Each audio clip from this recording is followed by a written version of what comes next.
Mas o seu argumento seria que o Brasil tem que ter uma relação institucional com esses países, não por ideologia. Sim. Mas tem que ter com institucional com a China. Não dá para você fechar a cara para a China. Claro. Não, a China... 80% da soja que a gente exporta vai para a China. E deve ser difícil, né? Porque, imagino, a China realmente tem uns problemas no sentido que eles têm um governo ditatorial. Não é democracia, não é o que a gente está acostumado. Então, eu, como cidadão, como cara leigo, eu fico meio preocupado com a China crescendo muito, porque enquanto ela é um parceiro comercial e está aumentando o nosso mercado, eu acho ótimo. Mas a partir do momento que ela quer exportar um pouco da cultura deles no sentido de autoritarismo e de essas coisas, aí eu já não acho tão legal, entendeu? E isso me preocupa um pouco. Será que eles estão nessa vibe? Cara, eu não confio em ninguém com poder absoluto. Tá ligado? A China ela tem um plano de poder desde os anos 40, né? Mais especificamente em 49, quando Mao Tse-tung fez a revolução lá, de que em 100 anos seria o principal país do mundo, em termos econômicos e militares. Né? Acho que eles vão chegar lá até um pouquinho antes desses 100 anos. E, na verdade, assim, é o que eu falei, ali tem grandes oportunidades. Tem que ter uma relação institucional com eles. É um país de, quase 1,5 bilhão de habitantes. A gente é um país aqui que, sensacional no agro, então para nós interessa vender para eles. Agora, é só manter a nossa independência, não é chegar, por exemplo, agora e querer colocar goela abaixo qualquer tipo de política com relação ao Covid, nos ameaçando com relação à compra ou não dos nossos produtos agrícolas. Não estou falando que eles estão fazendo isso, tá? Mas é o tipo de coisa que não é interessante para nós. Se você tem uma loja e você só tem uma pessoa para vender o seu produto, essa pessoa amanhã pode virar para você e falar: Igor, é o seguinte, só eu compro esse teu produto aí, reduz pela metade. Tu fala: não. Não, beleza, vou parar de comprar. Entendeu? Assim como era interessante você no mercado de China, com os Estados Unidos, com a União Europeia, com os árabes, com Israel, enfim, é fazer aquilo que tem lógica de mercado e não fazer o que tem lógica de ideologia. O Brasil, a gente perdeu quase $1 bi para construir um porto em Cuba que não produz nada, não é hub de nada, o Porto de Mariel em Cuba. A gente gastou, mais de 15 bi de real mole em Abreu e Lima, que não refina nada. E olha o problema que a gente está vivendo hoje com a Petrobras.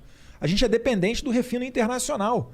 É por isso que tem essa questão toda. Uhum. Não se pode abaixar, a Petrobras não pode abaixar tanto o preço, a ponto que fique desinteressante do investidor internacional mandar para cá o produto dele, porque senão ocorreria desabastecimento, mas também não pode elevar tanto a ponto de acabar com a nossa economia.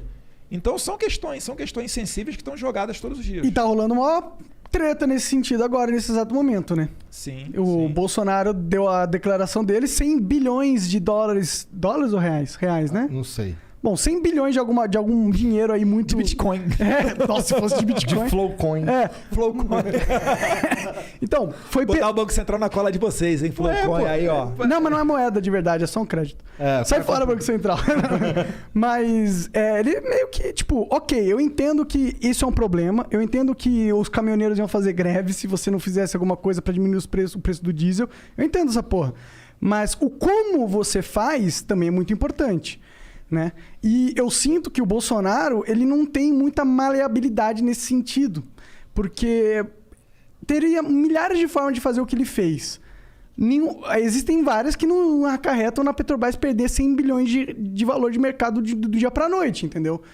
Será que não existia? Será que às vezes ele não toma uma atitude que para ele parece mais fácil, mas é porque ele não enxerga outras soluções, porque ele não é capaz? Esse bagulho da Petrobras foi um bagulho tão doido que o nosso corretor, que toma conta da merrequinha que a gente bota na bolsa, mandou de manhã uma mensagem com mané, aí, ó, o bagulho da Petrobras é interessante. Ele te mandou também. Falou, é hora de entrar. Inclusive, já entrei com uma grana.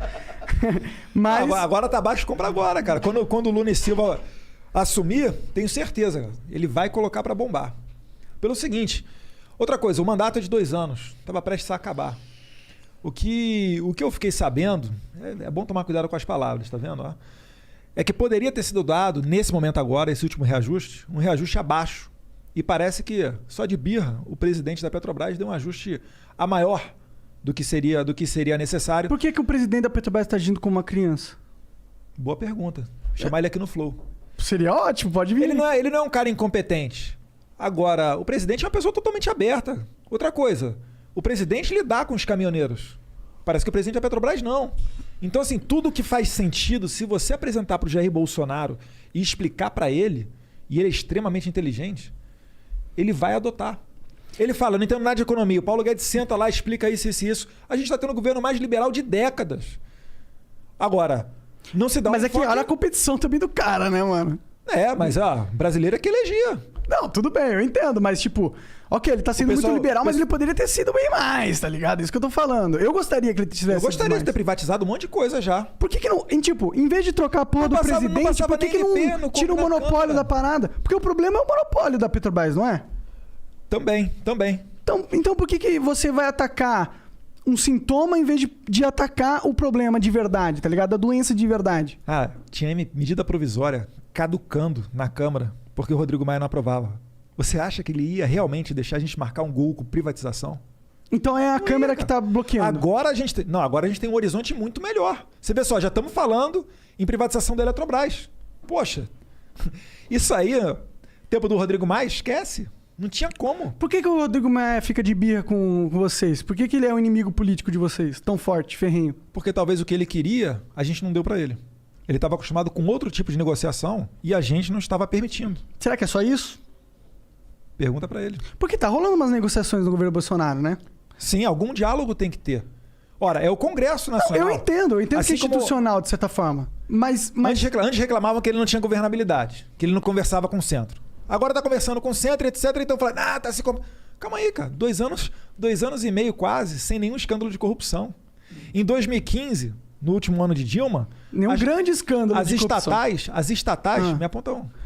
Não, tem umas paradas que cheiram muito mal aí. Qual condenação que teve? Não, condenação não, mas é o brasileiro, tipo, pra bom entendedor, às vezes meio palavra basta, né? Eu tô aguardando aqui alguém do governo ser preso, etc. O Lula tá solto, tá ligado? Pode acontecer, cara. É que eu tenho que medir as palavras aqui que você tocou no STF e eu quero sair daqui livre.